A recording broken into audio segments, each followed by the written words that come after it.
Okay.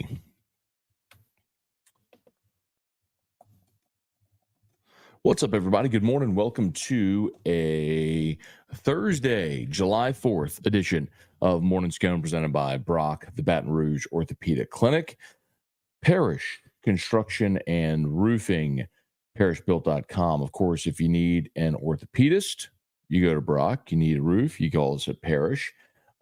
Would love to take the opportunity to remind you that Brock Rock and Wine coming up 3 weeks from Saturday inside of Tiger Stadium. Get your tickets, brortho.com. All the info is right here at the bottom. All right, y'all.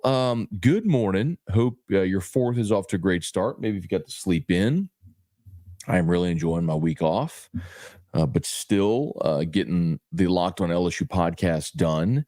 And if you've listened to the podcast, which is already live, recorded at night, and then set it to publish first thing in the morning. If you've listened already this morning, you heard me talk about LSU landing DH, left-handed pitcher, two-way player Dalton Beck. So I'll give you a thumbnail here on Dalton Beck and why this is really significant.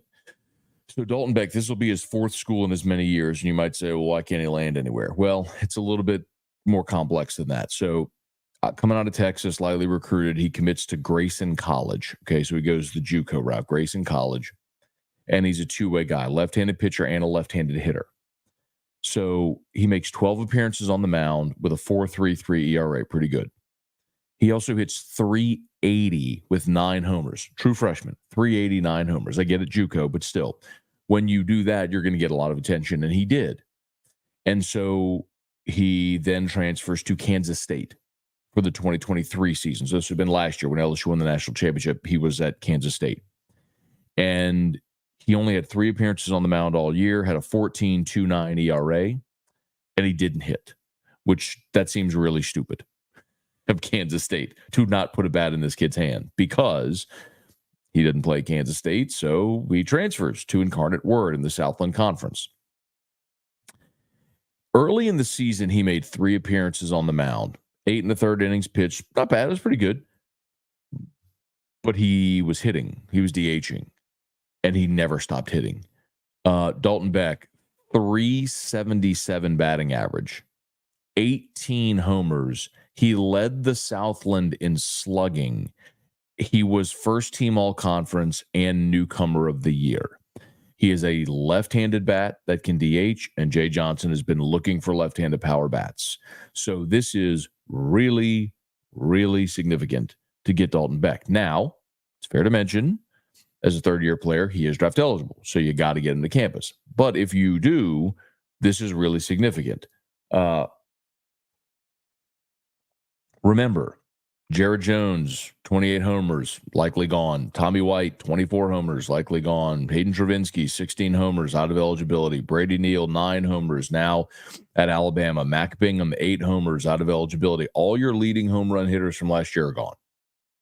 So you have to add power, and that's what Jay has clearly done. Luis Hernandez from Indiana State hit 23 homers. Dalton Beck here hit 18 homers. Eddie Yaman from Dayton hit 13 homers. It's just very obvious. Jay is trying to add bats with pop. So you're not playing small ball in 2025. You have guys that can hit doubles off the wall and homers. So, I know yesterday when we were talking about Ryan Kuchrak entering the portal, a lot of the questions here were,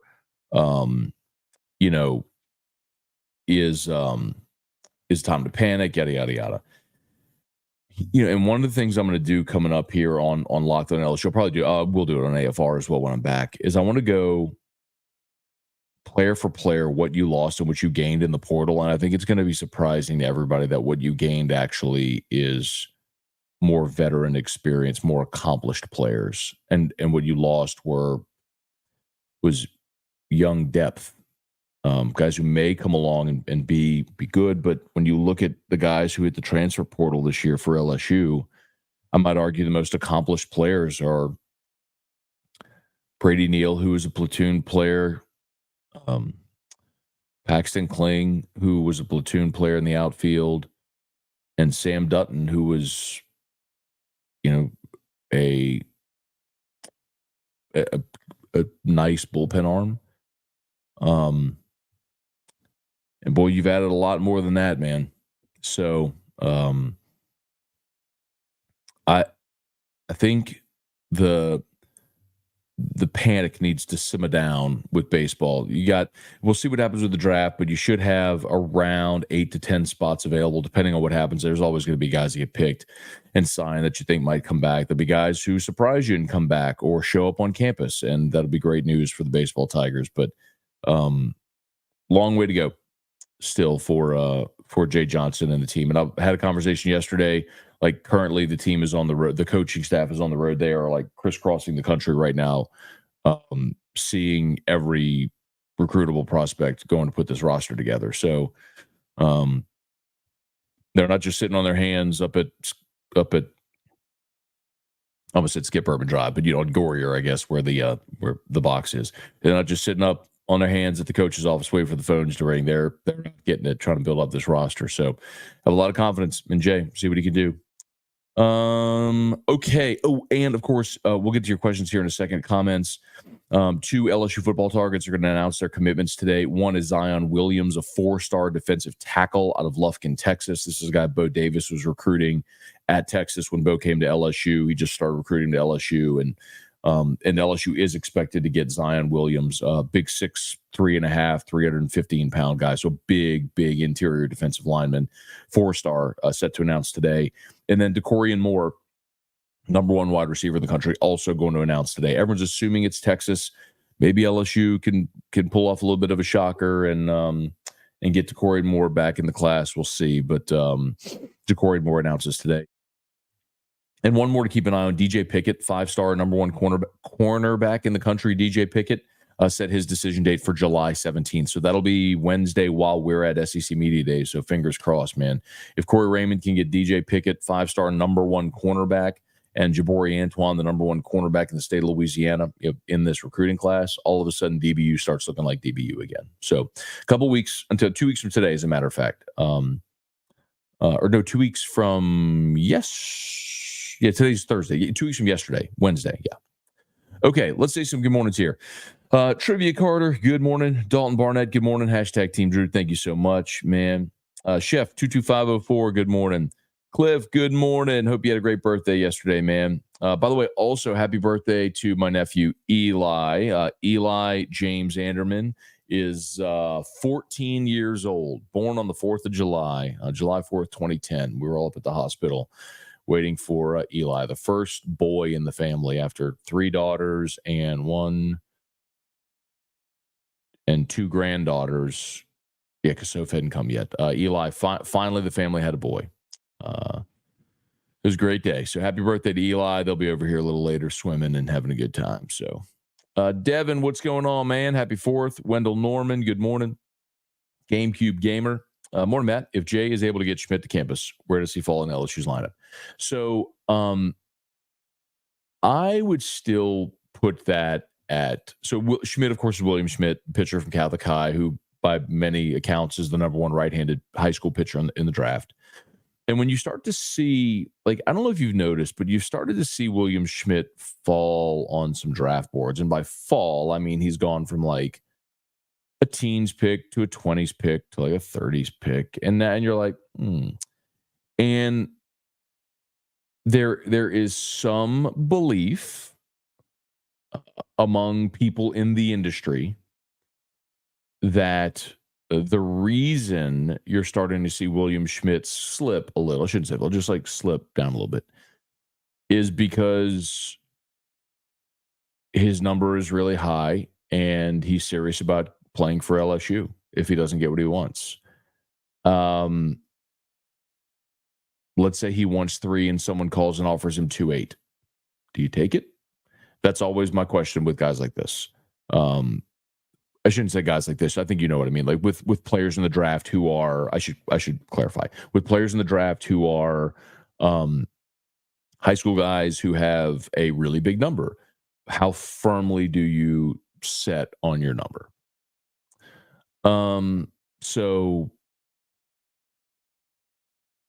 But I mean, I had a conversation yesterday with someone who told me he thinks Schmidt is going to end up on LSU's campus. I would love that. I think I'd be ecstatic if that happened. Um, I don't really believe it until I actually see it. Just because of having done this for so long and knowing how this whole process with the draft works, and you're talking about a lot of money, and seldom if ever do you see pitchers show up on camp, pass on millions of dollars, show up on campus and get more when they leave. Um, I mean, I can run. Look at Cam Johnson. Look at Aiden Moffett. We'll see how their stories go. Gavin Guidry was a guy who was offered a couple of $1 million, came to campus. Um,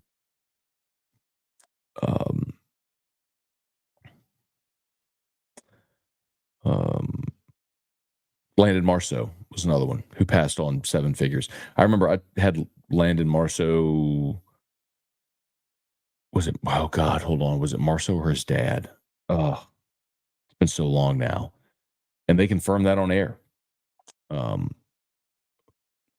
That the offer. So,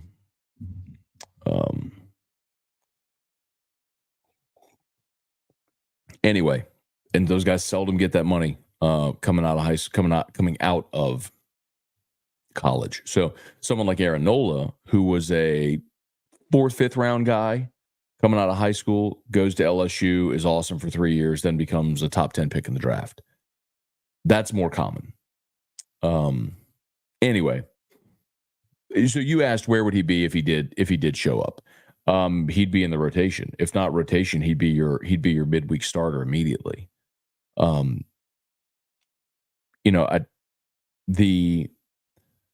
had one scout tell me that William Schmidt's curveball is the best pitch in this draft. I did say he's the best pitcher because you got some great college play. But if you just say like, okay, what everybody in the draft, what is your best pitch? So William Schmidt's curveball would be the best pitch in this draft. And oh, by the way, he throws 98. So, and he'll come to campus and throw a changeup as well, which he wasn't throwing at Catholic, because if you throw 98 and then you throw an 87 mile an hour changeup, well, an 87 mile an hour changeup looks like a high school fastball. So guys in high school, they can't hit 98 or his curveball, but they could probably hit 87. So he didn't throw his changeup, but that's something at LSU or in college or in the pros would absolutely play. Robert Mason, good morning. Larry Garner, what's going on? Brian Wynn, good morning. Amy Burley, good morning from Lawrence and Amy. Happy 4th. Okay, y'all, hope it's an awesome day. Trey Beatty, good morning. Happy 4th from the West Coast. All right, Trey, thanks for watching. Chef Zion Williams, huh? Yes, not Zion Williams' son. Let me see, actually. Did he already announce? So Zion Williams is expected to commit to LSU. I don't know what time he's committing today, but today is his decision day. Yep, 37 minutes ago. There it is. So it is official. Zion Williams has committed to LSU. So 13th player in 13th player.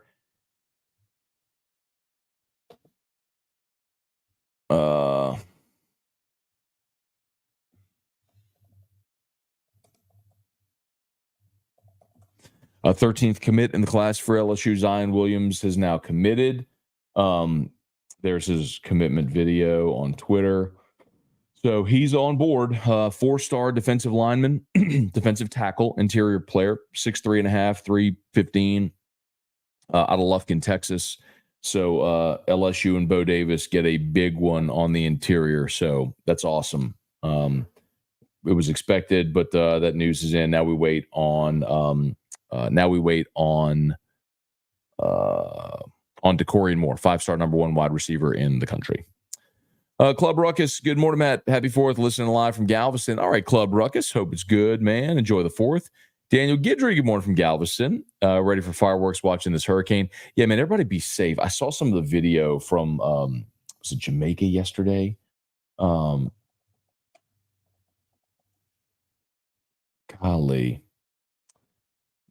I haven't looked at the projected path. It looks like it's probably heading maybe South Texas, in Mexico over there. Curious what type of impact we might get if it's a rain impact of it, whenever it does curve back north. So, anyway, man, everybody be safe if you're in the path. Stephen Robeek, what up, Stephen? Good morning, man. Happy 4th to you, Carly and the kiddos, man. Hope it's a good one. And let me know how it goes. I put Stephen in touch with Crystal Poche. I was over at Crystal yesterday. God, desperately needed it, man. I'm just telling you, man. I know I say it all the time, but Restored Motions, restoredmotions.com. If you got pain, if you're living in pain, you don't have to, man. Just book a session. I've done it all, man. I've done everything from OT and PT and dry needling and cupping and scraping and acupuncture and pain meds and muscle relaxers and injections and name it. I've done it. I've done everything you can imagine. I've had X-rays and MRIs. I've done it all the things that you could do. I've bought every gadget and gizmo, foam rollers, and the neck device where you lay on. Now that actually did help my neck. You started to get that little bump in the back of your neck. That actually does help straighten up your spine. But man, I'm telling you, go see Crystal Poche. Restoredmotions.com. David Bass, good morning. Back in the boot. All right, David, glad to have you back, man. Happy 4th. Kelly Gross, good morning.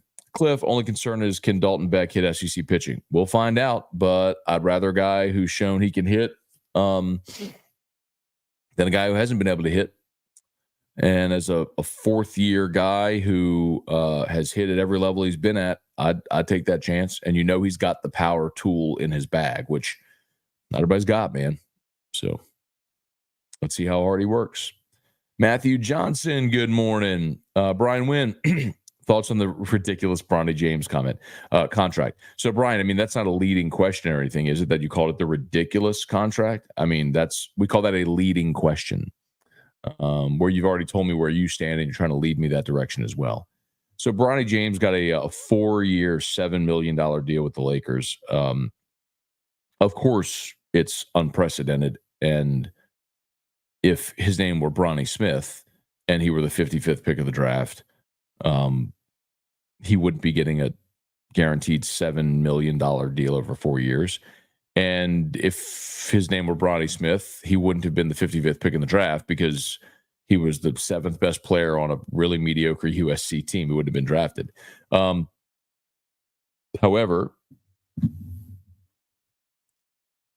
the Lakers are a really wealthy organization, and they're not really worried at all about $7 million over 4 years. And every game in the NBA, there are players that receive a DNP coach's decision designation every year. Every game in the NBA, there are players that never take off the warm-ups, never get in a game. Now, I could argue I'd much rather have that spot for development, for a two-way guy, someone who could actually help me win, because Bronny James is not going to help the Lakers win. But with LA especially, you're putting on a show, hence Showtime Lakers. You're putting on a show. And to have the opportunity to have the first ever father-son duo on the court in the NBA for the first time, is that worth giving up the last spot on your bench and $7 million over 4 years? Sure. Is it absolute, complete, and total nepotism? Of course it is. I mean, is Bronny James worthy of having been drafted? No. A 4-year, by the way, first round picks get guaranteed 2-year deals. Second round draft picks do not get guaranteed contracts, according to the NBA's draft structure. A first round pick gets a guaranteed 2-year deal. Second round pick contracts are not guaranteed. Bronny got a 4-year guaranteed deal. So yeah, I mean, it's unprecedented. And from that stand, from a basketball sense, it doesn't make sense. Of course, it's a ridiculous contract. But the first time Bronny and LeBron are on the floor at the same time, the entire sports world is going to watch. And I don't fault the kid. I mean, it's not his fault. He didn't do anything wrong. He's worked hard. I mean, shoot, dude had heart surgery. Continued to play, came back. I mean, I'm not mad at Bronny James that the Lakers drafted him and gave him this contract. I mean, it's clearly his dad pushing for it. And who wouldn't push for their son? If you're gonna tell me if you had the opportunity to give your son an opportunity, you wouldn't do the same thing. I mean, I know plenty of people who give their children opportunities in their company or in their organization, and why not? I mean, it's your child. You want to set your child up to have a better life than you had. So anyway, I mean, yeah. So there's two sides. There's two answers to that question, Brian. The contract fundamentally is absurd because no second round pick is going to get a guaranteed 4-year deal ever. But I also understand it. Taking a spot at the end of the bench and getting to do something historic. So, okay. I'm just not that upset about it. I just don't care about the Lakers. Aaron Hornsby, what's going on? Hey, Lewis, good morning. Is Texas A&M baseball turning into Texas A&M football? Buying a lot of players to win a lot of games, but not win the championships. Maybe, Lewis, the way I've described it with A&M, and if y'all saw Caden Kent is returning to College Station, I was told yesterday he effectively was guaranteed he'd be in the everyday lineup. So with that being the case, like one to watch now is Wyatt Hensler, right? So you got Gavin Grahovac and Caden Kent both returning to College Station now. Well, Wyatt Hensler was the Texas A&M commit from Penn. Played third base at 22 homers last year. Another guy who can swing the bat. And after Schlossnagle left for A&M that weekend, so last weekend, Hensler was on LSU's campus for a visit. So maybe LSU could flip him because you got a spot at third base. I mean, Tommy White ain't coming back, and you don't have a plug-and-play guy. So I think that's going to be an interesting one to watch with Hensler. Some people have asked about Andrew Fisher as well. Fisher is the Ole Miss third baseman who at the portal. I'm told Fisher and the lefty, Doyle, the lefty from Ole Miss. Both of them are going to Tennessee. They're like roommates at Ole Miss. Both are going to Tennessee. Nice NIL deals. Well, I mean, again, the clarification is always until it's done, it's never done. I mean, who's the kid we were talking about? The Florida quarterback that had the $8 million NIL deal and it fell apart. So, never done until it's done. It's worth mentioning that and clarifying. But that's what I'm told. So, and then we'll see what happens with Gavin Keelan from Louisville. Dale Broussard appears that Corey will miss on DJ Pickett. We'll see, Dale. I know there's some projections coming in for Oregon, right? But on the recruiting prediction machine at On3, LSU still has the lead there. So we'll see. You never know how those things are going to go. Lisa, good morning. Have a great 4th. Same to you. Scott, good morning. Landon Victorian. I'm told unlikely he ends up on campus. Landon Victorian, for those that don't know, prospect out of Lake Charles. He was he got in some trouble because the story goes, the report, and I'm sure I'm leaving out details, and there's two sides to every story, is that he was in a meeting with his coach and he pulled a knife on his coach. And so I believe he was arrested, and there was all kind of stuff going on there with that. So I did ask, and as best I can tell, he is not going to be on LSU's campus. But again, I don't know. There's a legal proceeding and all that stuff that'll happen. Aaron, what's going on, man? Dalton, DK, more please. I would love that. Shane Carver, what's your guess on LSU's projected lineup? I know the draft and portal not done. Curious to see how it's shaping up. Yeah, Shane, like it's impossible to know that until we see what happens. Like I would be willing to bet that Jake Brown's in center, Ashton Larson is in right, and then either Josh Pearson or Chris Stanfield in left. Stanfield's the Auburn transfer who you got committed. Blaze Priester catches. I'd probably tell you Luis Hernandez or Eddie Yaman at first. Milam at second. You really need the left side of your infield. And so I don't know. I mean, the one maybe the one wild card, if you don't add anybody else to the left side of your infield, would be would be Reeves, the JUCO kid who's already part of the JUCO player who's already part of the class, who they feel like could play. Could play anywhere on the infield, so I guess he could play short or third for you if you needed him to. And Braswell could be back, so it's impossible to do because I don't know.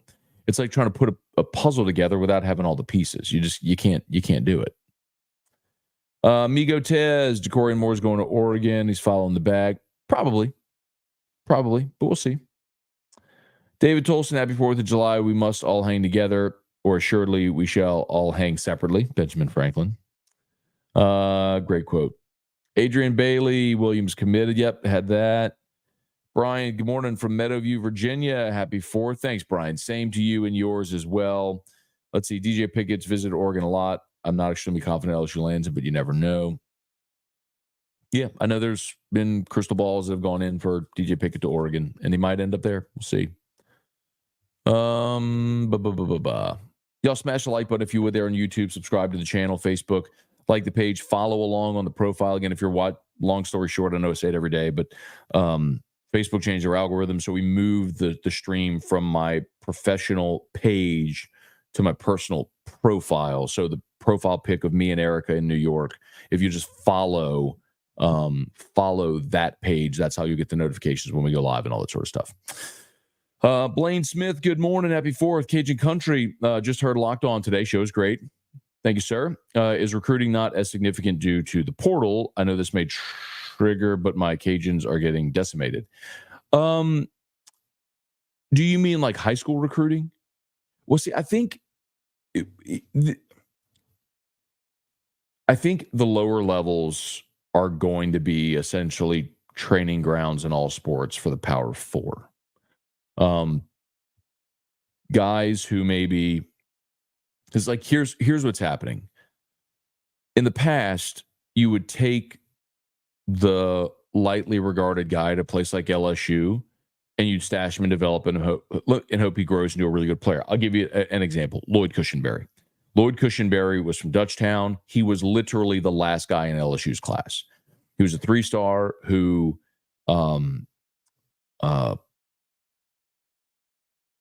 had to wait until signing day. Like LSU was telling him, we're not sure if we're going to have a spot for you. Just hold on. Let's see what happens with these other guys. Because that's when you had the hard cap of 25. You can only sign 25 guys. So Cushenberry ends up having a spot. He comes to LSU and he sits for 3 years and finally wins the job in year 4. And in year 4 and 5, he ends up becoming a starter, ends up winning a national championship, is drafted by the Broncos, becomes a starter as a rookie, and signed the richest contract for a center. Well, in this era, if you're LSU, you're not taking the lightly regarded high school guy on your roster. You're going to go get a center in the portal who started for 3 years at wherever that will come in and be more experienced. And a guy like Lloyd Cushenberry would go play at a lower level. And then after 3 years, if he was good enough, then would get an opportunity to jump to a higher level. So that's what's happening. And I'll reference something Will Wade said when we had him on the show. We did the show out in Lake Charles a few months back. He's using it as a selling point when he goes and talks to these guys. He goes, I bring in a guy, and in 1 year I get him, and he gets recruited by a Power 4 school.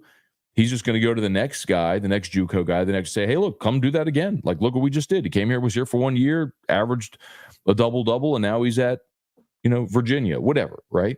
He's like, he's using that. He's not fighting against it because it's the reality. He's using it to his advantage. I think that's what smaller schools are going to have to do. Brett DeGrow, happy 4th. Rooney, what's going on? Happy 4th. Back up, Terry.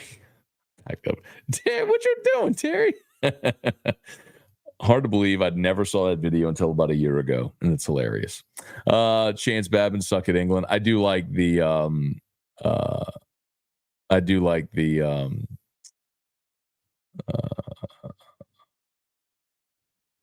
what was I going to say? Oh, those T-shirts, right? The Suck at England T-shirts are good. Jared Wilson, good morning. Yes, Zion Williams committed. I'm about 17 minutes behind on comments right now. That's my apologies. I'll make it through. Let me go a little quicker. Jason H., good morning from the disc golf course. Cajun Bradley Cooper, happy Independence Day. Michael Cook, what's going on? David, I don't understand, but if a changeup at 87 can be hit in high school, it's not as likely to be hit in college or the pros. Is that due to using 3 pitches instead of 2 pitches? Yes. And it's not that you can't hit 87, but when you're geared up to hit 98, then and 87 is coming, then 87 is decidedly less. If you're, let's say you're capable, you're a college hitter capable of hitting 98, but you're expecting 98, right? Everything is sped up, and out of the hand, it looks like a fastball, but then here comes 87, you're swinging over the top of it. High school hitters, most of them are not able to hit 98 no matter what, but they can hit 87. So you'd be sitting back waiting on changeup or guessing 98, 87 fastball changeup, and if he throws the changeup, you guess right. Right. Brad, do you think Aranda's coaching for his job? Don't know enough about Baylor's inner workings and all, but I know they gave him a contract extension after he won the Big 12, but I would say yes, I would think he's coaching for his job. Tiger Diver, good morning. All right, Jason playing the tournament. Good luck, dude. Brian Turner, believe LSU lands Jakeem Stewart, 90% crystal ball, plus St. August LSU Jr. As long as Frank Wilson's on staff, I believe that any kid at all LSU is going to get that they want, I would hope anyway. Bubba, good morning. Skyler, morning, Matt. With the MLB draft being days away and the combine results completed, have you heard rumors of LSU draft eligible players, draft stocks increasing or decreasing? No, I think everything is just what we expected. I think Jared Jones kind of confirmed what we all knew. He had the power tool, but he's a first base DH from the right side, so your ceiling's only going to be so high because he's not a lefty. And he's not going to switch positions. Griffin Herring, I'll continue to say, I think is the one to watch. And then we'll see what happens with Braswell as well. But no. Squirrel, what up, man? Heading out for the Neil and Landry vacay. Have a great family 4th of July weekend. All right, Squirrel, y'all be safe driving over there, man. We'll see y'all when you get back. Hope y'all have a great day, man. Happy 4th. Eli, happy 4th. We have a great time with family today. Any thoughts on Joey Chestnut being banned from the hot dog eating contest? Yeah, didn't he get $2 million to do that vegan hot dog deal? Smart guy. Take $2 million to do an endorsement instead of going to shove 60, however many hot dogs down your throat in 10 minutes. I do think it's fundamentally stupid that Major League Eating would ban him from the competition when he's the reason people watch, but not stupid for him. Go get your money, man. Joey Thornburg, Chris Glazer, more to Matt. Any updates on GameCoin? Haven't seen any monthly updates as promised. Curtis, let me ask about monthly updates. It's a good point to follow up on. I know that there are Wednesday 10 a.m. weekly meetings between David, one of the other board members who I won't name, and the developer. Those happen every Wednesday at 10 a.m. And I do not know about why they aren't posting weekly updates, but I will ask for you. Brennan Huff. Barry, good episode of Locked On this morning. Thank you, Barry. Appreciate it, man. Thank you all for watching. Yeah, man, if you would listen or watch, however you get podcasts, just search Locked On LSU. Good news, they did release the long story short, I'm no longer hosting LSU Daily. I'm hosting Locked On LSU again. Started that podcast back in 2018 and stepped aside in 2022. Caroline Fenton took over for the last 2 years. She just took a job with Yahoo Sports. So it came open again. They asked me if I wanted to come back, and the timing worked out. So I'm hosting Locked On LSU again. Daily, 30 minutes or less, LSU, all original LSU content.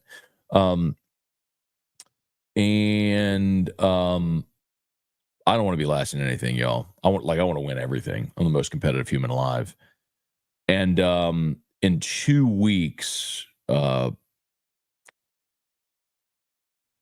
2 weeks, I only hosted for 2 weeks in June. We got up to number 20 in the Locked On College rankings. And if you just extrapolate the 2 weeks that I hosted, we were 10th. So my goal, I will tell you candidly, is by the end of July, I want to be top 10. And by the time LSU kicks off against USC, I want to have the podcast back to the numbers where I had it when I left 2 years ago. And I am not there yet, but I'm about halfway there. So made up a lot of ground in these first 2 weeks, but a long way to go. So I would sincerely appreciate it. I've told you all this candidly before. Like, there's no salary with that. The only way we make money is it's a revenue share based on the downloads and the advertisements and all that sort of stuff. So downloads, views, listens, watch time on YouTube, all that stuff is basically how we get paid. So, and the audio outpaces the YouTube video. So anyway, if you could, I would just sincerely appreciate it. If you'd go to whatever podcast app, search Locked on LSU, subscribe, or if you're on Facebook, I post a link every day, or Twitter, X, LinkedIn, in my Instagram story. I would just greatly appreciate it. So thank you to everybody. All right, Rooney, in regards to Bronny, life ain't fair. Y'all go ahead and get used to it. Carl the Cat, who's the guy LSU baseball picked up in the portal. Yep, Carl opened the show with that. His name is Dalton Beck. So he was newcomer of the year in the Southland and first team all Southland. He started his career at Grayson College, left-handed pitcher, DH, so two-way guy. He hit .380 with 9 homers as a freshman, made 12 appearances on the mound, transferred to Kansas State for his sophomore year, only made 3 appearances on the mound all year and didn't hit. So transferred to Incarnate Word this year, led the conference in slugging, hit .377 with 18 bombs. So that is a big-time bat that Jay Johnson, a left-handed bat that Jay Johnson's just plopped in the middle of the lineup. So we'll sweat the draft and see what happens there, but that's a big-time bat out of the portal that you just added. John Sibley Butler, any NBA player with a son playing with any talent will get a chance in the NBA. If he has just a touch of talent, TV will make a bundle. Charles Bouquet, good morning. Rode Yule, Hensler staying at A&M also. Stephen Young, good morning.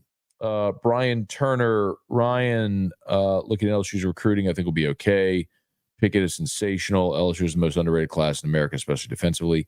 LSU only has, I guess now 4 commits defensively. They got a ways to go, but we're expecting, obviously, with Zion Williams committing today, expecting to get another commitment tomorrow from the number 1 player in Indiana, top 100 overall player in edge. So they're coming. Strong side, good morning. Just here for the hat. We'll make it happen, man. We'll do the parish hat party at a time that makes sense. Some person, let's see, was there for another father-son duo outside of Ken Griffey and Junior and LeBron, Bronny and Pro Sports? Oh, was there? Oh, well, yeah. I mean, there have been fathers and sons who, there was Bobby Bonds and Barry Bonds. Although I don't think they played together. I think Bobby Bonds was managing when Barry played the Giants. You've seen that, I think, more commonly in baseball. But the Griffeys on the same team was something that we had never seen before. And then you've seen legacies like the Mannings, but just not playing together. You've seen brothers play on the same team. They're the Watts right now in Pittsburgh with the Steelers. So you've seen that a number of times. But father-son, playing together on the same team, that's why the Griffeys were such a big deal. That's why LeBron and Bronny's a big deal. Cliff, some of the best times of my life were going to the gym with my daughter, playing pickup basketball against serious competition. Playing with her and watching her hold her own was amazing. Love that. Yeah, exactly, man. It's like everybody wants what's best for their kids, for sure. Gary, did we land the guy from Louisville? Not yet. That is Gavin Keelan, has not yet committed anywhere. Abner Neal, Guy Brooks, morning. Today's my 40th wedding anniversary. Hope you and your family enjoy the 4th. All right, Guy, how about getting married on the 4th of July? You had free fireworks show. If you'd been married like in some downtown area when they do fireworks, right at the fireworks show. I do. You may kiss a bride. Kiss. Ethan, happy 4th. Ryan, Zion Williams sort of heard has great relationship with Bo Davis. That is true. That's why Bo Davis was recruiting him at Texas, and whenever Bo Davis was hired at LSU, he just started recruiting him to LSU, and that's the reason he's here. So yes, the Bo Davis hire pays off there. Ryan, happy 4th. Brian Turner. Okay, y'all are talking to each other. Go Tigers. Rex, what's going on? Rick, good morning. The other day, you were talking about LSU players who played football and baseball. Forgot to mention Jeremy Whitten. That's true. That's another one, Jeremy Whitten. And I'm sure there's more that I left out. Patrick Cason, good morning. Derek.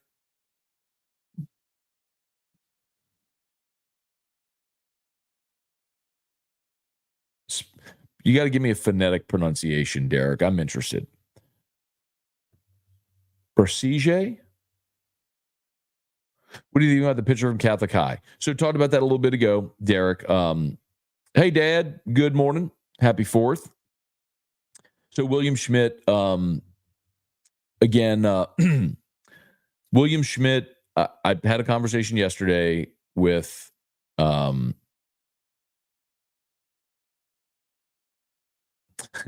Derek. That's not phonetic. You'd have to give me like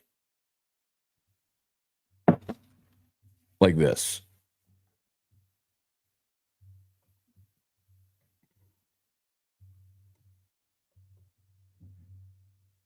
Like this? Would it be Bersige? Like that? Bersige. That would be phonetic. Bersige. So Bersige, like that. Bersige. Bersige. See, Bersige. And you also have to put the emphasis, anyway, whatever. I'm curious. Anyway, what was your sorry, Derek? William Schmidt, Catholic High. Yeah. So actually talked about this a bit earlier in the episode for those who were here. Yeah. So had a conversation yesterday with someone who oh my God, that's right. That stinks. Who Lord was storming. Let's say someone very familiar with the process. And his opinion was that, like, his hunch was that Schmidt was going to actually end up on campus. Now, I don't believe that. I think there's a better chance of Schmidt ending up on campus than most players who would be a first-round pick out of high school because of his love for LSU, a self-described LSU baseball super fan, et cetera, right? And I think as you've seen some of these mock drafts, he's gone from like a high teens pick to like a low teens pick to a 20s pick. I think there was a mock draft earlier this week that had him maybe around 30. And so you might say, well, why is he slipping a little bit? Well, maybe it's because his representation has let teams know what his number is, and if teams aren't willing to pay it, well, then they're just on to the next. But teams are going to call him all throughout the draft, and they're going to say, will you take X? And let's say his number is $3 million. I don't know that. Let's just say hypothetically, his number is $3 million. Someone says, would you take 2.8? Do you hold firm on 3, or do you take 2.8? I tend, my experience in watching this unfold is the guy takes 2.8. And again, I'm not saying that's exactly the numbers and how it's going to play out, but teams are going to call him. He's going to have to make a split decision, and it's just, do you stick to your number or not?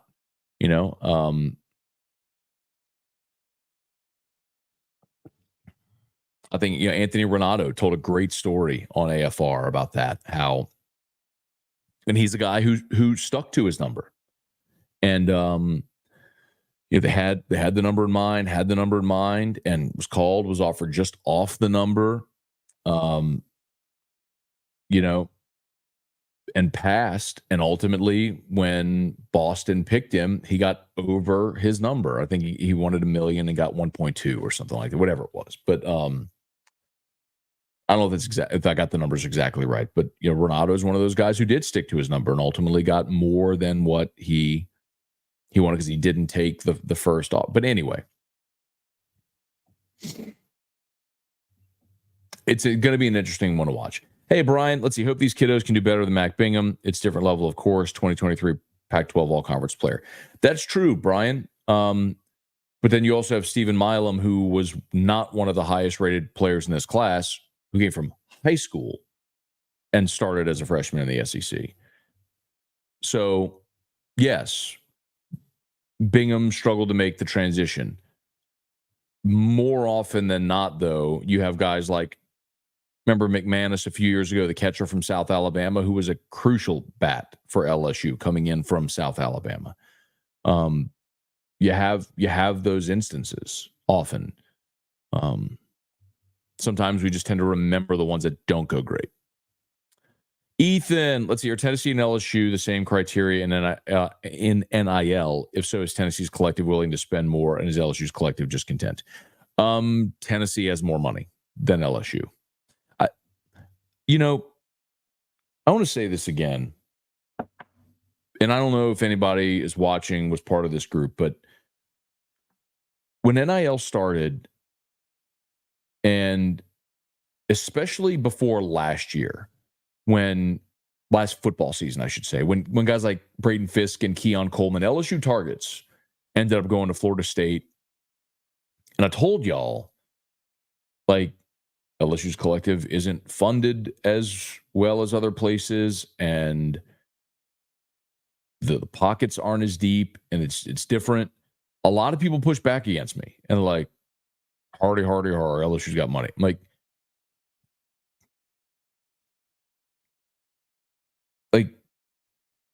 you can choose to believe me or not. I tell you this all the time. Like, you can choose. Like, I'm never going to give you a source. Like, I'm not going to out a source and where I get my information unless if the conversations I have are on the record, in which case I'll tell you that. But you can choose to believe me or not. But there are a few collectives that are lapping the field. And I mean like fewer than 5. There's about a dozen that are really, after that little bitty upper crust, there's another 12 or so that are very much, there's a big gap before this next group of like 30. And LSU's in that next group of like 30. And over the last year, I will give LSU a tremendous amount of credit. I think Carlos Spate deserves a lot of credit for helping build LSU's collective and getting more commitments and more fundraising, more focused effort, which LSU did not have at the first when NIL launched. And so LSU has been able to spend. It's just going to be different.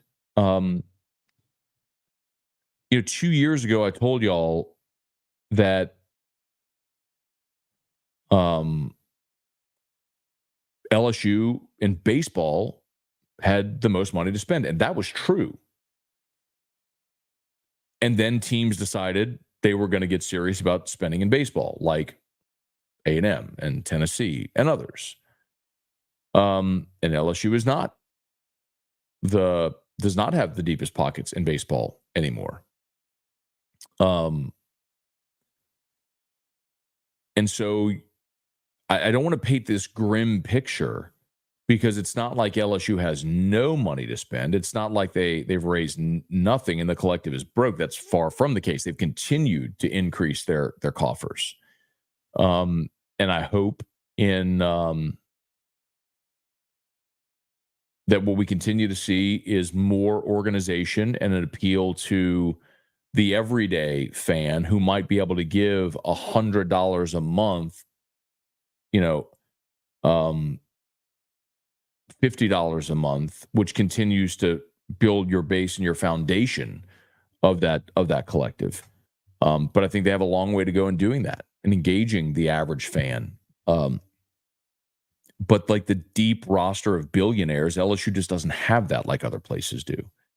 And so, yes, it is going to be like Braden Montgomery's a good example. I mean, he wasn't coming to LSU. He was going to Mississippi State last year.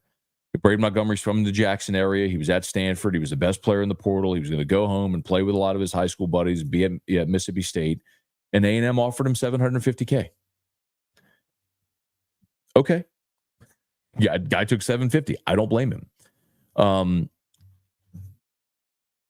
The number I was told that A&M raised right after Michael Early, the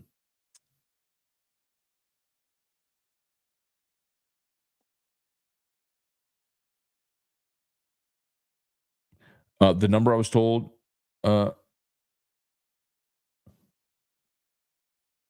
sorry.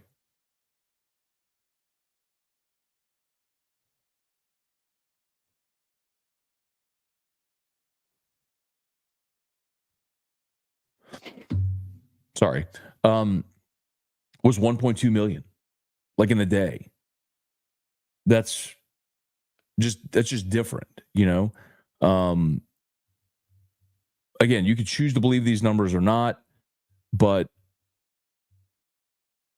the text I got yesterday was that, no, here you go. I'm sorry. This isn't even my info. This was from Chip Brown at Horns 247, who said Laviolette got $500K and Gavin Grohovac got $400K from A&M to stay at A&M. Now, I'll throw this out as well. Chip Brown in the same post from a Horns 247, by the way, said Paul Skenes broke NIL records getting $350K from LSU, and it paid off. The Tigers won it all. I will tell you, fundamentally, that is false. That number is not even close to reality. The number, because remember, when Paul Skenes came from Air Force, he was solid prospect from Air Force, Paul Skenes, not number one pick rookie of the year, Paul Skenes. And nobody was spending at that point like they're spending now for baseball. Paul Skenes got less than $100K from LSU's collective. I know that for a fact. That is not a guesstimation. That is not a heard it from a friend of a friend. I actually know the exact number, but I would rather not say it. But it was, let's say, closer to 50K than to 100K. So I have no idea. Now maybe while during his time in Baton Rouge with, appearances and autograph signings and a Canes deal and all that stuff, sure, maybe he got more and more. I'm sure he made more during his year in Baton Rouge. But what the NIL deal that collective paid Paul Skenes when he signed from Air Force was less than 100K and closer to 50K than 100K. I'll put it to you that way. So for Chip Brown to say 350, like, he's wrong. I don't know where he's getting that number, but like when I tell you I know the number, I know the number. Anyway. So that was a long rambling answer. I don't even know. So Ethan was asking about Tennessee and LSU in the NIL. Tennessee has been able to raise more money, and because I don't want to misrepresent the situation, like to say as LSU has no money. 2 years ago, it was a big challenge. LSU was not organized in their collective, and remember, it had been expensive. You paid Ed $17 million to buy out him and his staff. You paid Paul Maneri. God, it is storming, y'all. Oh my goodness. You hired Kim. You're paying your women's basketball coach north of $2 million a year. Jay and Kim both win championships. You got to give them raises. Brian Kelly, you guaranteed him $100 million. So it was a very expensive 18 months for LSU. And that's okay, now we got to pay the players too. And you keep shaking the same trees. And eventually, they're tapped out. But I would tell you, in the last year, definitely the organization moving from Go Collective to Bayou Traditions, involving Match Point in the process. I think Carlos Spate did an awesome job. Carlos Spade is like one of the unsung heroes of LSU athletics right now. The name that nobody really knows, I would guess, but he's the guy that has been running and organizing the collective and doing it for free. Well, by the way, he's got a family and a job. But he's the guy that's basically been doing this out of his love for LSU. And I don't know if y'all noticed, they just hired Jared Wilson as the new president of Bayou Traditions. I've known Jared for 15 years. He works, he's literally working with us a guarantee, and got hired by y'all. This is unbelievable. It is storming. Anyway, so I think LSU, I would have loved to have seen LSU like they are now 3 years ago at the start of NIL, but they just weren't organized. They weren't ready. They looked at it more from the standpoint of, hey, we're open for business. And it's hard to remember back to this point in context. But 3 years ago, not everybody was all gung-ho for NIL. And LSU took the position of, we're open for business. Remember, they took Livy Dunn up to New York City and Times Square, and they had the NILSU billboards, and they did a photo shoot. And that's fine. Basically saying, hey, we're pro-NIL, we're open for business, but what you didn't do was fundraise. And that's what bit you for the first couple of years. And now you're playing catch-up.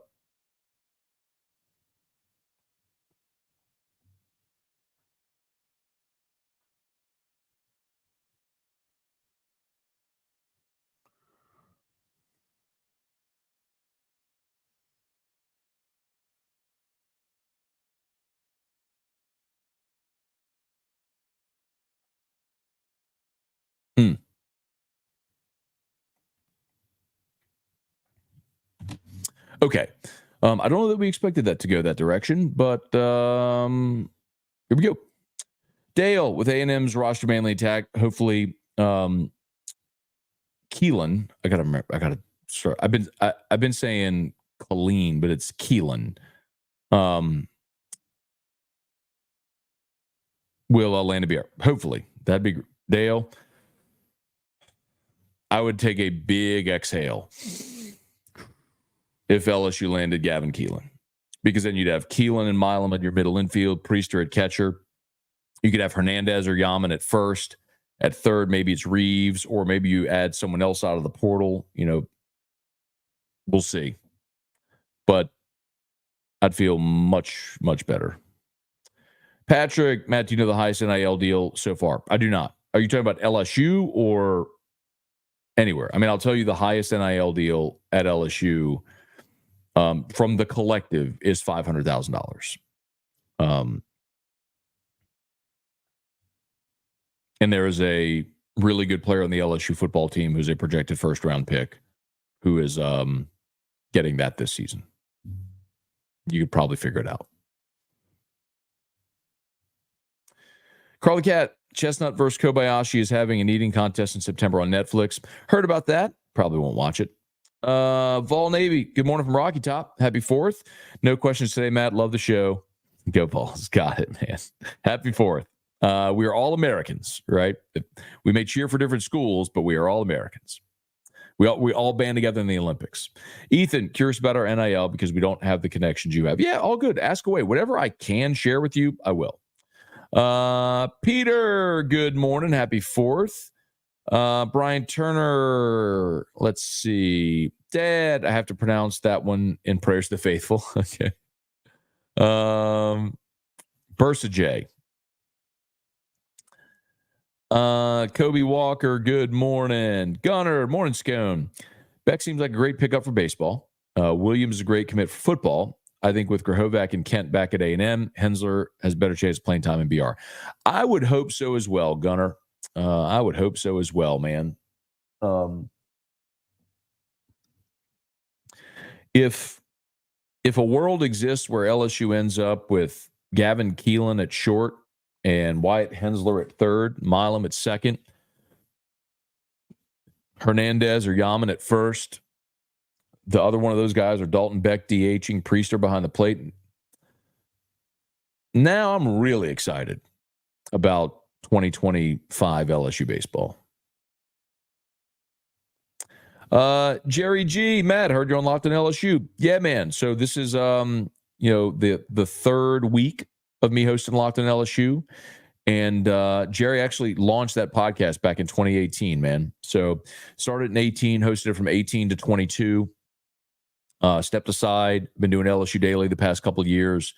Locked on LSU came open, the timing was right, and I was able to slide back in and move back to Locked on LSU. So I'm fired up for it. So thanks, man. I appreciate it very much. Rick, CBS says William Schmidt, 24th at 355 slot value. Yeah, I mean, there was times where we saw him in the, 13 range, and then it was like 18, and then it was like 20, now 24. Yeah, so you're seeing a little bit of that slip. So we'll see, man. And again, to be very clear, I don't know what William Schmidt's number is. So if he gets offered 355, what's his? I don't know his number. I was just throwing out a hypothetical. So anyway, Jerry, morning Scone, Locked on LSU AFR triple coverage. Keep it up. You got it, man. As long as y'all keep listening and watching, I'll be here. So I appreciate y'all so much, man. Matt, don't know why we have so many LSU fans freaking out about NIL and LSU contending. They're still going to attend for SEC in Omaha. I believe Jay is the guy. Jay Johnson is absolutely the guy. And I think the most important thing to remember, let me say that maybe this helps. Number one, you're not going to get every player. Okay, no matter what your NIL budget is, you're not going to get every player. If that was the case, like A&M and Texas would get every player, but they're not. So number one, you're not going to get every player. Number two, not every player solely wants the biggest payday. There are some that are just going to take the biggest bag, and that's okay. That's within the rules, and I don't fault anybody for whatever their priorities are. So for those that just want the biggest payday, you're not going to get those guys. But Jay Johnson is the best recruiter in college baseball. I would say Jay and Tony Vitello on reputation are the two best recruiters in college baseball. And with all you have to offer at LSU, from the fan support, the ability to win championships, the coaching, the development, and NIL mixed in, LSU is always going to get its fair share. Like, Devin Sheeran's one of the top arms in the portal. The guy's, throws 100 miles an hour. Pete committed to LSU. I mean, I'm certain there are teams, schools that could have paid him more, but you're going to get your fair share. Again, you're not going to get everyone, but can you build a roster that's good enough to compete to go to Omaha and win? That's going to be the answer every year, or the question every year. And I think Jay Johnson's going to do that. So let's see what the rest of the portal looks like, what the rest of the roster looks like here after the draft. And we'll have a much better sense of it. BK needs to have a tweet with the Bayou Traditions link scheduled to go out as soon as more commits, in my opinion. I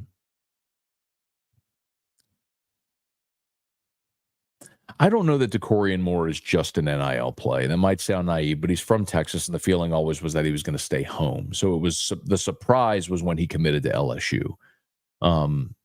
Not that he decommitted and sounds like he's going to Texas.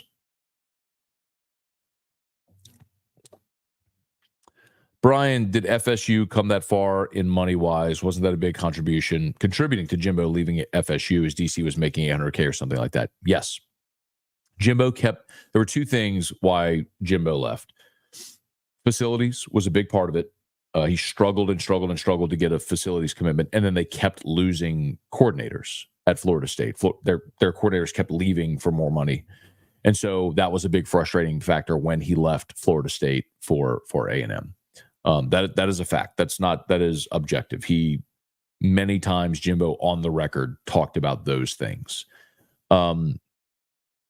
Florida State is there in football specifically. I think there's an interesting group of NIL spenders that are teams that have experienced great success in their past that have fallen on hard times, that when the NIL doors opened, they looked at it as a fast track back to their perch. Florida State, Tennessee, Miami, Nebraska, all of these teams have great rich histories, but in the modern day of college football, the advantages they had in the Nebraska and, in the 50s and 60s or the 70s, 80s, 90s, being on TV all the time, having that great history. Well, now everybody's on TV. And a lot of teams have great history and better weather and all kind of better, like the advantages they once had, they don't have. Notre Dame, they don't have anymore. And so NIL was sort of an opportunity for them, for programs like that, to get back to their perch by saying, okay, well, yeah, we're in Lincoln, Nebraska, and we haven't won anything in a long time, but it's us or wherever. Just name your school. They're offering you $100K. We'll give you $5. Okay, I'll come to Nebraska. I think that's what you've seen. Nico Amaliava, the quarterback at Tennessee. We've been through it with Florida State. The 3 guys that LSU wanted last year were Braden Fisk, Keon Coleman, Fentrell Cypress. LSU wanted all 3 of them. Florida State gave each of those guys $250K. LSU's offer to each of them was $100K. So, I mean,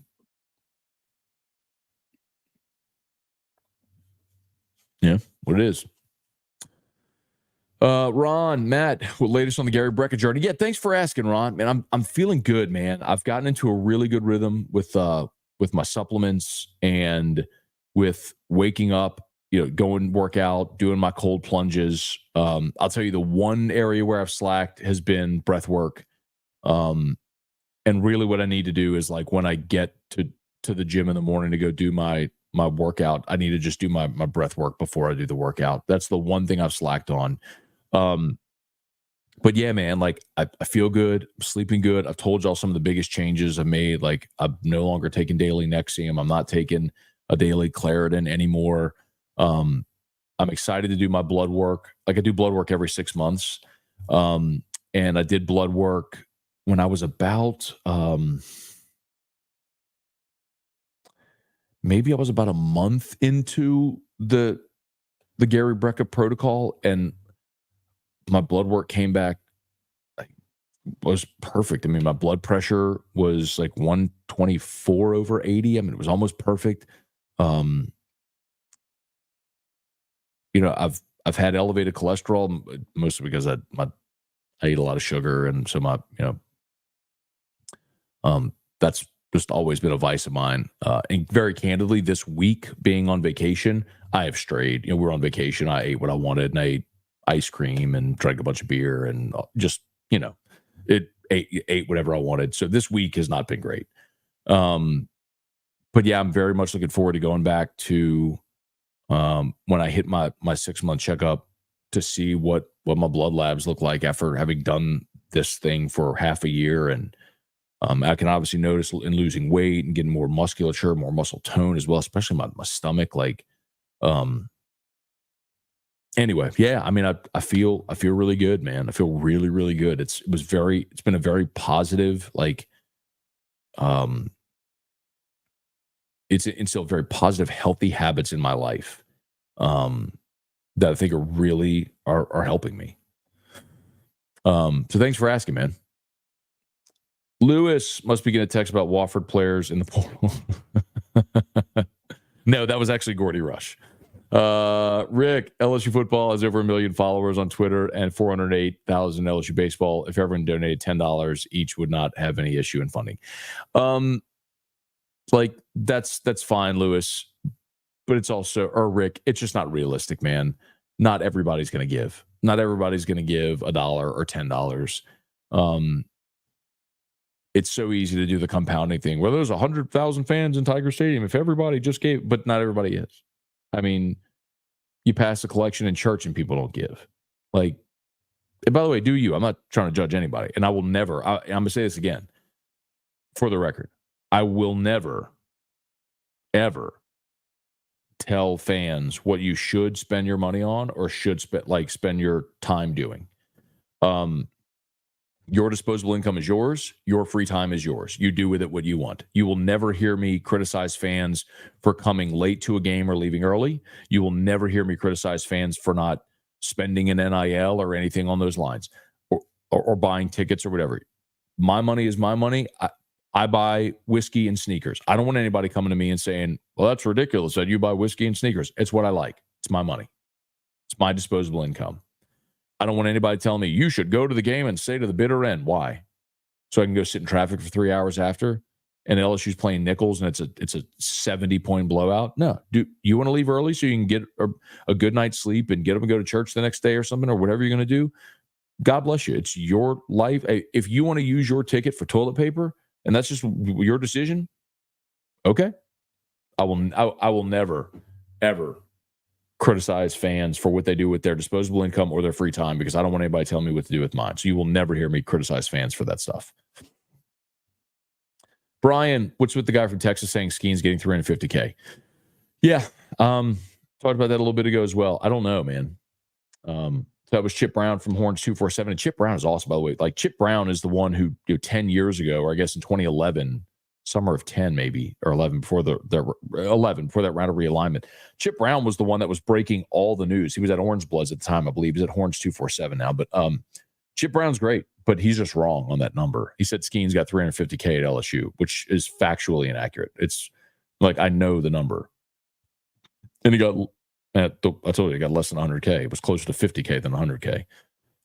Doesn't matter. That's from LSU's collective when he signed from Air Force. That's what he did not get $350K. It's just that, like, it's just a factually inaccurate number to say that LSU gave Skenes $350K when he came from Air Force. That didn't happen. Ryan Dixon, LSU concessions should add option on credit card pad like grocery stores to add to the collective. I think there's a lot of creative things that they could do that would probably help. I'll tell you, the two fan bases that have done the best job engaging their average fan, and I don't mean that disrespectfully, I mean the ones that aren't the high-level boosters, are Auburn and Ole Miss. And the engagement that they've gotten from their $20 a month, $50 a month, $100 a month, their numbers are in the thousands of fans doing that. I had a meeting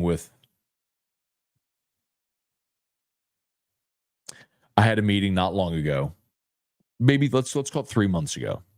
Might be a little longer than that, but let's call it 3 months ago, where I was told LSU's number of fans doing the monthly donation was 300. And places like Auburn and Ole Miss were in the thousands, like approaching 10,000. So how much has that changed in the last several months? I don't know. I do not know the answer to that question, but I'll try to get the answer. Eduardo, any info on Decorian Moore? Word on Decorian Moore is Texas. I think everyone assumes he's going to Texas.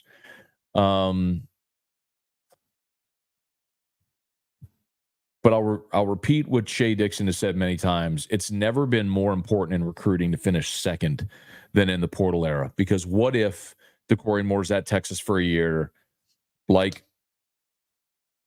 Walker Howard or like Lance Hurd, big 5-star player, after 1 year leaves? Well, you got a great relationship with him throughout the recruiting process, and you go knock on the door. Maybe you get him somewhere further down the line if you don't get him today. LA Mom 2020, morning, Matt. I live in the Essen Lane area. The sun is shining. Okay. I'm in Southeast Baton Rouge. Nope, not Oregon, Texas for Decorian Moore. DJ Pickett is the one that seems to be the Oregon lean, the cornerback. DJ Pickett. Rocky, good morning. Happy birthday, America. Wacky Chris, happy 4th. Today is my son Luca's 3rd birthday. Hoping your family have a great day. All right, Chris, and happy birthday to Luca. Luca, hope you have the best birthday ever. I hope mom and dad give you all the presents and let you eat all the cake in the world, and it's the greatest day ever. So happy birthday to Luca. And my nephew Eli, also 14 today. Eli James Anderman, 14 years old. 14. Whoo, goes fast, man. Go Tigers. Brian, is Keelan Moses a real threat to decommit? I don't think so, Brian. I need to go revisit the interview I did with Keelan when I had him in studio a few months back. And one of the things he told me was, as I recall, I need to go back and re-listen to this, but I remember him saying he was going to take his visits, and his younger brother came to studio with us as well, with him whenever he was in studio. It was Keelan, his mom, and his younger brother. Not only Keelan was on air, but they were there and watched. And I remember him saying, like, because when Dylan was being recruited, Dylan brought Keelan on all those visits. And he said it was really good for him to see all those things. And so he wanted his younger brother to be able to see all that as well. So I think that's one of the reasons he's taking the visits. And I don't begrudge anybody. Go take your visits. And there's never been more instability than in this portal NIL era. So, yes, lay out your options, pursue your options, get your information. But I believe Keelan Moses will be part of the LSU class. Sorry for the bad grammar. One of my friends just really doesn't like Jay, thinks he's not the guy, and claims he's the reason everything's falling apart. That's one of the dumbest things I've ever heard. Like GameCube Gamer, seriously, that's so fundamentally stupid. Whoever your friend is, clip this and please share it with him.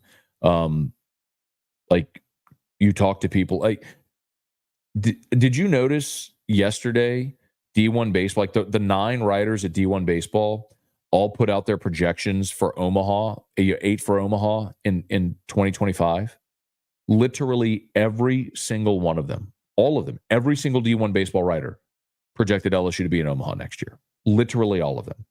Like, nothing is falling apart. It's just a different way of building rosters now. You don't keep 35 guys every year intact and lose a couple to the draft and then your seniors. Like, it's just not how rosters are built anymore. And there is nobody. I mean, it's Jay and Tony Vitello are the two who are the hardest working recruiters in the sport. And there's not really even anybody else in consideration there.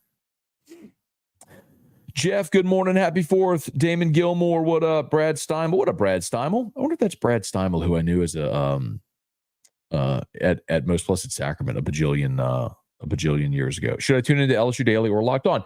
Thanks, Brad. Appreciate you asking. So I did make this announcement today on LSU Daily. So Musso is going to take over LSU Daily, and I'm excited for him to have that opportunity. So if you're subscribed to LSU Daily, please continue to listen. Musso is going to take over that pod.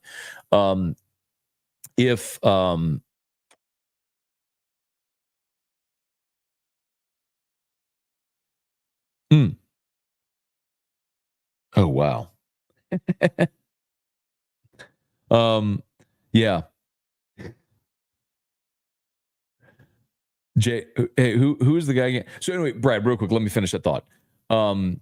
So I am hosting Locked On LSU. So I would greatly appreciate if you would subscribe to Locked On LSU audio and YouTube. Wherever you get your podcast and on YouTube, I would sincerely, greatly appreciate that. That's where I will be every day from now on, is Locked On LSU, and it is original content every day. In times past, like, I would clip segments from AFR or interviews and things like that. Now this is original content every single day. So please, both would be the answer, but I will be on Locked On LSU. To the guy, who is the guy who said his friend, GameCube Gamer. So tell your friend, Max Preps just released their, or yesterday released their high school baseball All-America team. The graphic on the front has 3 players: William Schmidt, Connor Griffin, and Cam Caminiti. 3 LSU baseball signees.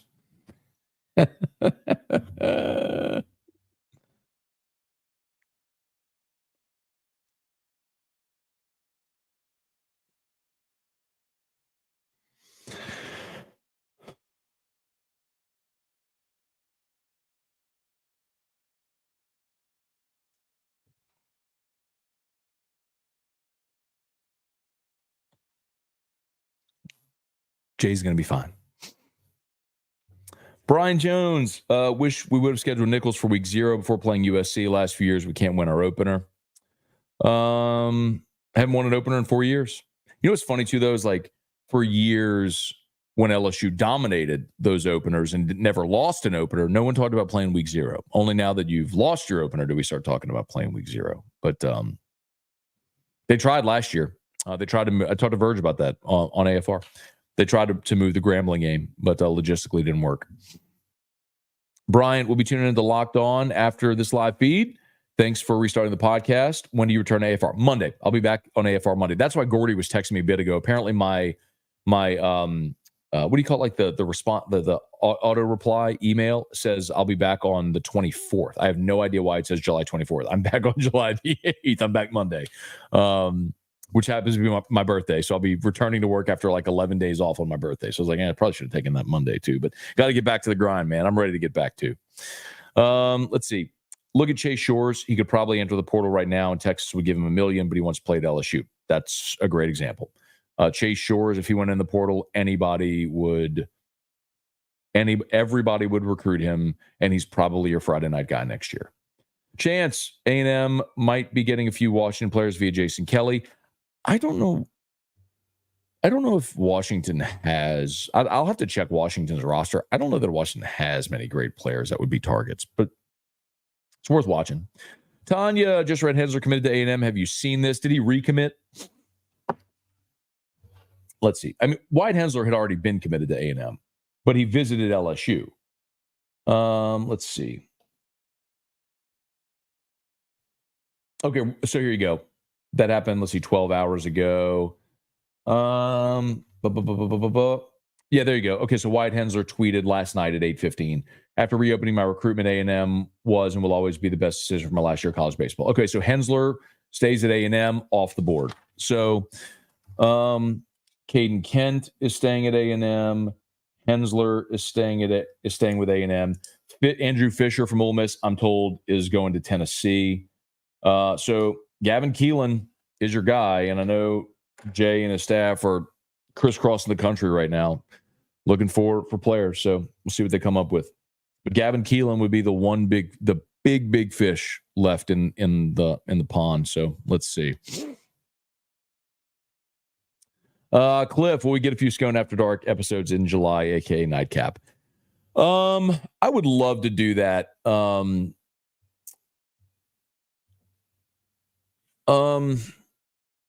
The tough part, Cliff, is just the way we schedule our night is, Erica goes and puts Drew in the bath around 9, and that's whenever I record Locked on LSU. And so do I really want to do Locked on LSU and then at 10 o'clock fire up Nightcap? Or do I record Locked on LSU earlier on Wednesdays? I don't know. I'll figure it out. So Shelly Brown Tomplay, happy 4th. Tell your friends to go see Toby. Yes, y'all go see Mr. Toby Tomplay. Tomplay Fireworks, mentioned it to you yesterday. They are on Highway 42 in Prairieville. So if you turn off an airline onto 42, I don't know, about a quarter mile down on the right, the big inflatable gorilla. You'll see him there. Go tell Mr. Toby Tomplay to sing the AFR theme or the Parish Construction and Roofing theme. Go get your fireworks. Chance, how was lunch with Pete? Great, man. We sat there for like 2.5 hours, and I might have said 10 words. Just listen and talk and tell stories. Freaking awesome, man. Just the best.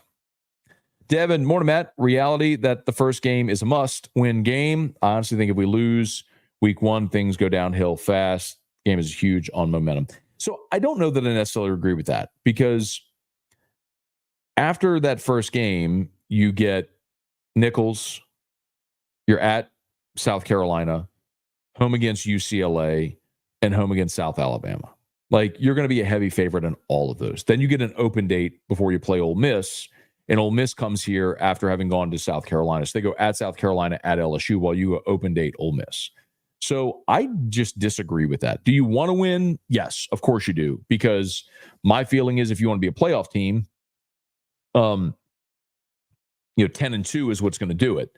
So if you lose your opener, it doesn't give you much margin for error the rest of the way. So I'm with you on that. But as far as like the season unraveling and all that stuff, I disagree. I disagree on that end. Brian, can you describe more of this lifestyle change? Are you on a structured program? You heard cold plunges, breathwork sounds interesting. Yeah, man. So go look up Gary Brecka, Brecka. The backstory of how I stumbled onto all that is odd, because I wait, hang on. I think Drew's awake. Hang on one second. I'll be right back. I'll pick up that thought. I'll be right back.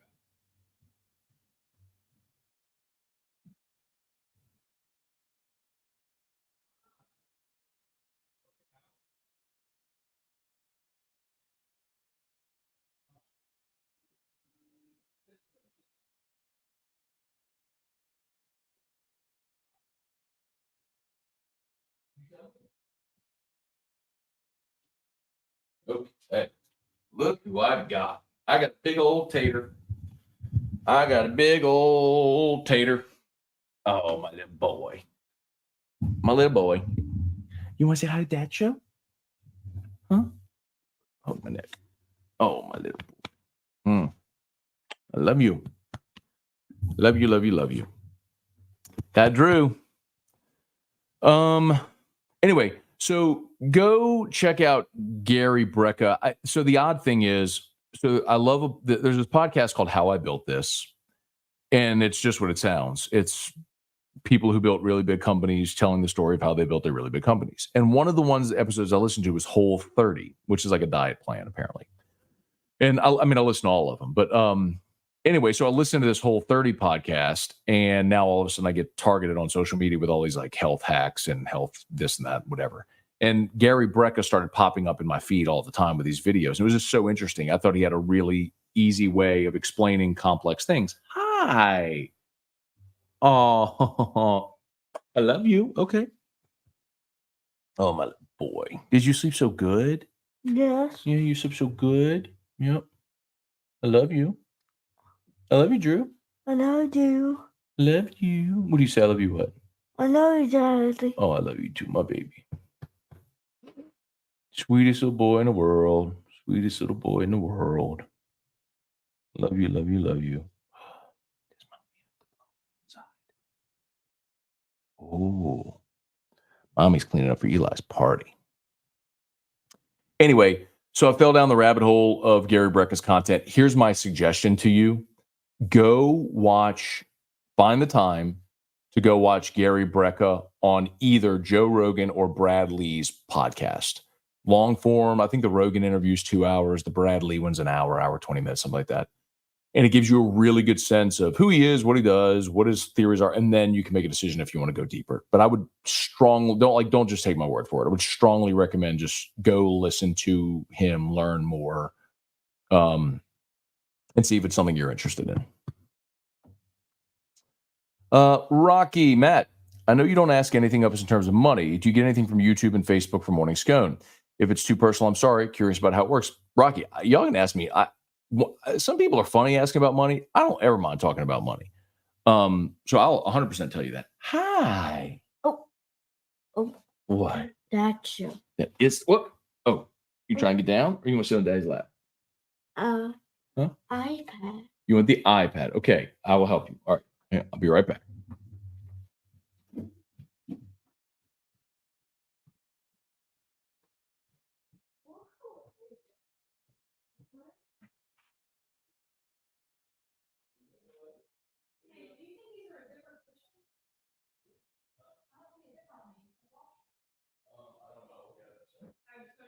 Yeah.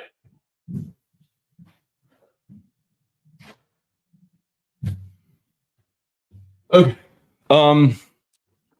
Yeah. So when I started Morning Scone 6 years ago, the idea was to build a YouTube channel to be able to generate Google AdSense revenue on YouTube. I was doing the show on YouTube, and after just a couple of weeks, somebody approached me and was like, "Can I sponsor that?" I'm like, "Yeah." And so I moved it from YouTube to Facebook because I already had a bigger audience on Facebook, and so I needed to deliver an audience for this business. You remember those Boudreaux, the Bloody Mary mix and Margarita mix, for those that remember, that are OGs and remember the show way back. So, I would do the show on Facebook and then later come back and upload it to YouTube. Did that for a while, then came back and started doing it live simultaneously on both with different devices. Ultimately, yes. It's rare that on AdSense, let me see if I can find it. So last month, I don't mind sharing this with you at all. Like, I don't care. So my estimated revenue on Google AdSense, again, that's just from when Google plays an ad on a YouTube video, the creator gets paid.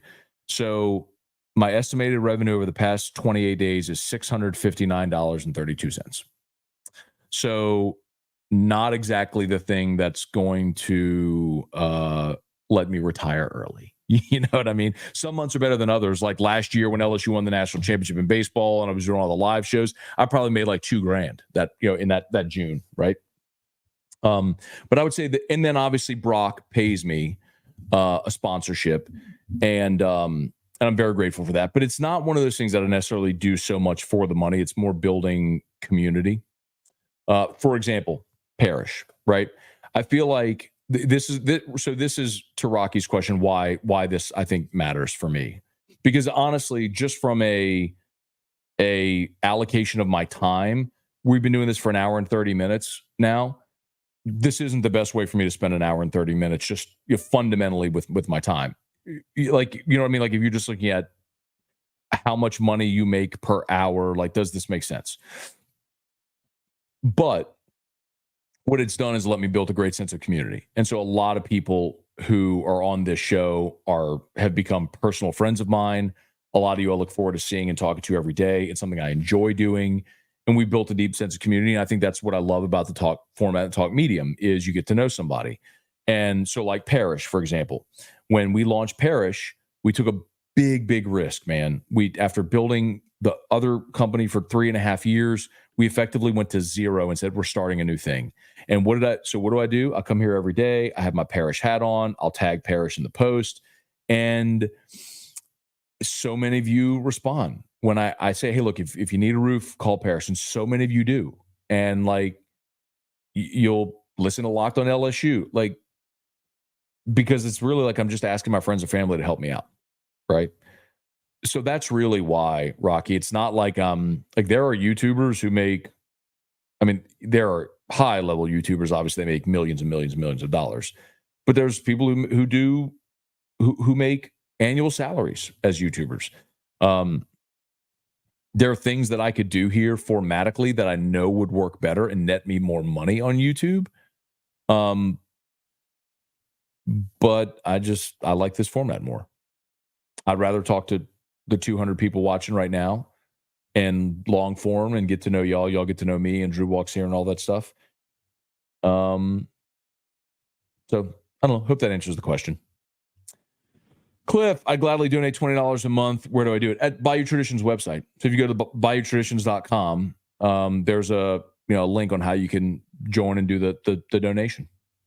Cortland, good morning. What you just said about finishing second in recruiting during the transfer portal era, that's why I'm not with the fans who think LSU should give up on him. I agree. Wait, we talking about Corey Moore or on Jay? Toby, what's going on? Mr. Toby Tomplay. Y'all go see Toby. Tomplay Fireworks, Highway 42 in Prairieville. Turn off the airline onto 42. A quarter mile down on the right, look for the big inflated gorilla. Go get your fireworks. Get it from Toby Tomplay. Tiger Diver. Did you just get a heads up on a tiger emoji dropping? No. Thomas, good morning. Happy 4th of July. Hope your day is going great. Andrew, morning. My wife and I just welcomed Julia Claire Bienvenue to the world yesterday. Mom and baby are doing great. Awesome, Andrew. Congratulations, man. Cheers to Julia Claire. I love that name, too, by the way. If we'd had a girl, my girl name was Claire. So love that name. Congrats to your growing family. That's awesome. And Andrew, Julia Claire shares a birthday with Cliff Nelson. How about that? On the 3rd. Let's see. Jeff, will Shores be our Friday night guy? To start, yes. Like someone has to be the first one to go out there. And yes, though I believe Shores will have the first opportunity to be that guy. I think Shores, Kate Anderson, and then probably Griffin Herring. And then we'll see what happens. Does William Schmidt show up on campus? Is Devin Sheeran ready to be a weekend guy in the SEC? We'll see. Cortland, I don't remember week 0 being a thing before. Yeah, I think that's just in the last 5 years, maybe, that they've started playing games on week 0. There's certain criteria that you have to meet to be able to play on week 0. But everyone, welcome the Corey hire. Do you have any concerns that he seems to be struggling with high-level recruits? None so far, and many are going off the board. Nope. Let's see. My friend Michael, Dalton Beck against SEC schools last year, 3-8 with a run. He's going to be good. Small sample size, but I'm with it. Bart went and bought great fireworks at Tomplay Fireworks. They have a super great selection. Love it, Bart. Gulf South, can we give A&M back Pelini 2.0, a.k.a. Yeski, and bring Jason Kelly back here? Gulf South, I don't know that I'm necessarily that I feel that way about Yeski. I think it's very hard to have 3 pitching coaches in as many years. And the other thing is, very clearly, they were trying to get a lot of guys innings early in the year to appease them. And look at what happened later in the season. Jump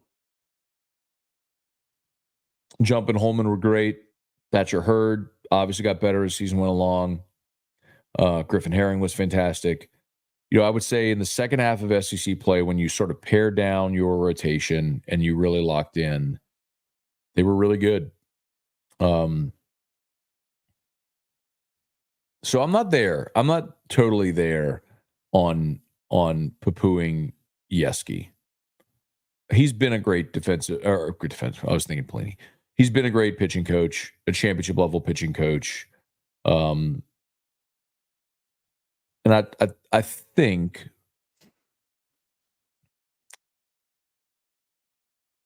I'm good with them retaining Yeski and running it back because of what we saw in the second half of the year.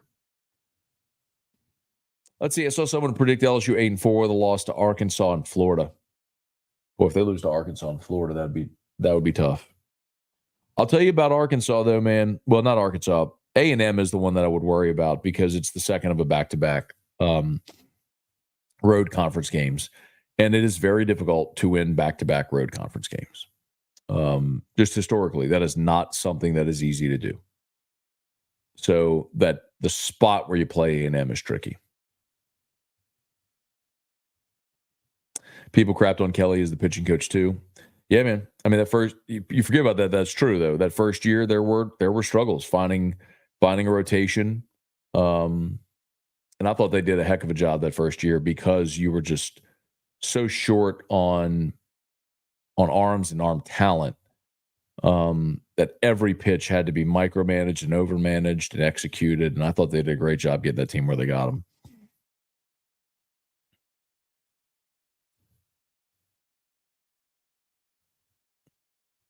Top 20 ERA team, but pitching and Yeski were the problem. I'm with you, Cortland. But for half the year, it was a problem. For the first half of the year, they were at the bottom of the SEC. But the second half of the year, again, I think shortening, Cam Johnson is really the case in point example. This guy, one of the top prospects, throws 100 from the left side. You kept giving him opportunities, even though he couldn't throw strikes. Well, what if those innings had gone to Will Helmers? Helmers clearly proved he was capable of getting guys out, but you're banking on the upside of the freshman lefty who throws 100. And I get it. But by the time you got to the end of the season, you knew the guys you were counting on, you were much better. Rocky, here's the Drew comments. Appreciate it, man. Bart, Lisa, Cortland led the nation to K's. Yeski was the problem. Cliff, what's good? I should have gone to these when he was in here. Sorry. Hey, Dad. Ray, good morning. Cliff, Asky Rock, decorating for birthdays or decorating for Christmas. She's outside right now, Cliff, using the blower and hosing off the back patio while it's still raining. She's out there cleaning. By the way, still in her nightgown. And she's still in her pajamas outside cleaning up the back. Asky Rock, I read somewhere where lemon cookies are allowed to be made outside of football season. She's outside. She's in here, Cliff. I'd ask her. It's a good birthday wish, too. She's big on birthdays. You could ask her. Murder Giraffe, good morning. Christian, back today with the same question. Who would you put in your Mount Rushmore sports media? Okay. Remind me, Christian, are we talking about LSU sports media or just any sports media? I think you'd start with Howard Cosell, Bob Costas, Al Michaels, Chris Berman. There you go. There's my 4.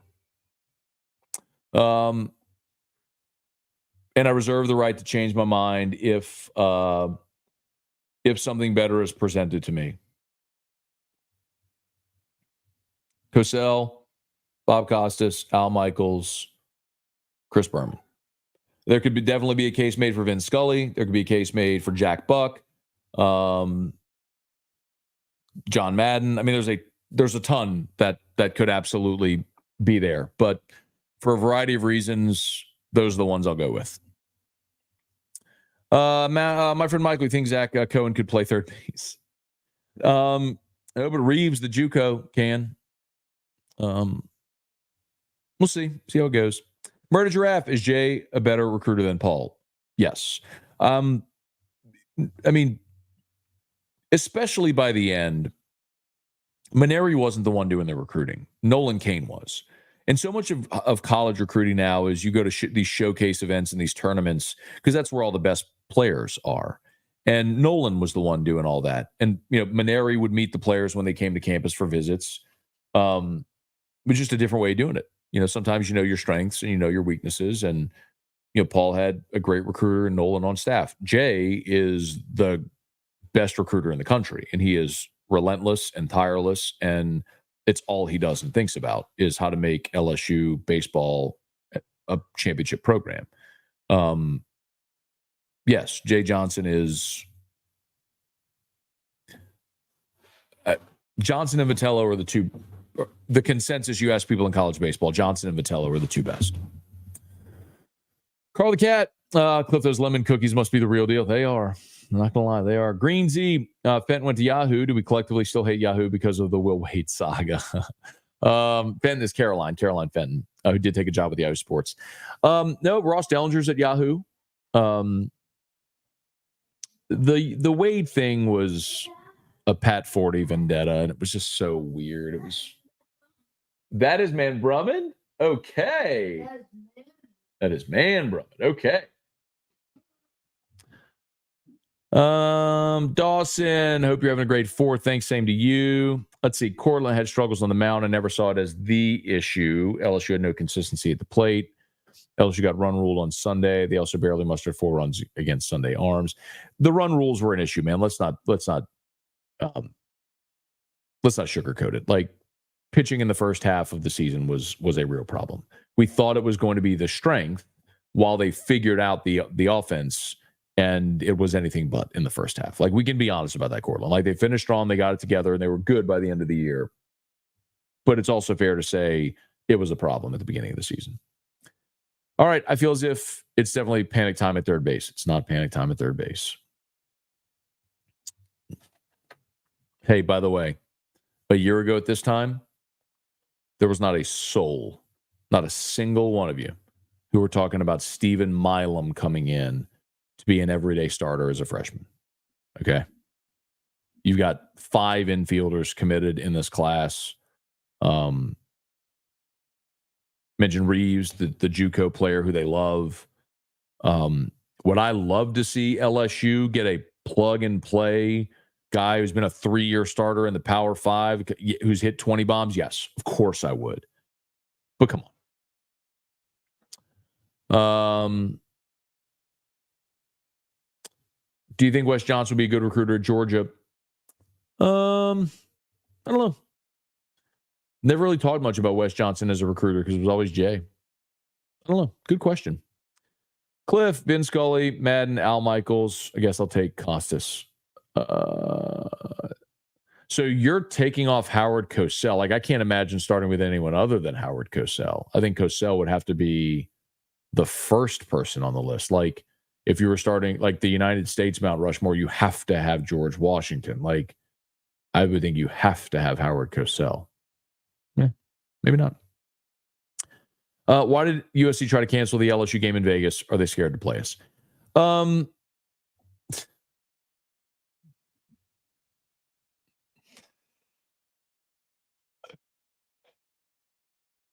Fans on Twitter are fun. I don't think it's that they're scared. I think you try to balance risk reward, right? You're USC, you're going into the Big Ten where you're going to play 9 conference games in the Big Ten. You already have your non-conference game scheduled against Notre Dame, and then you're going to add LSU as well. That's 11 of your 12 games now against Power 4 opponents. I I get looking around going, can we find a way to not voluntarily put ourselves at a disadvantage? By the way, LSU has backed out of series and games in the past as well.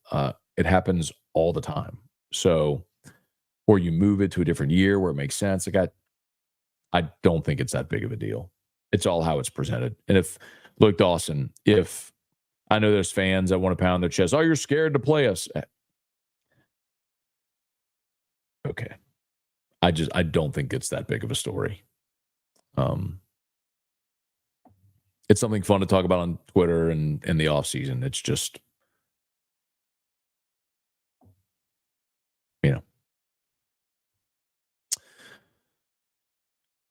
all right.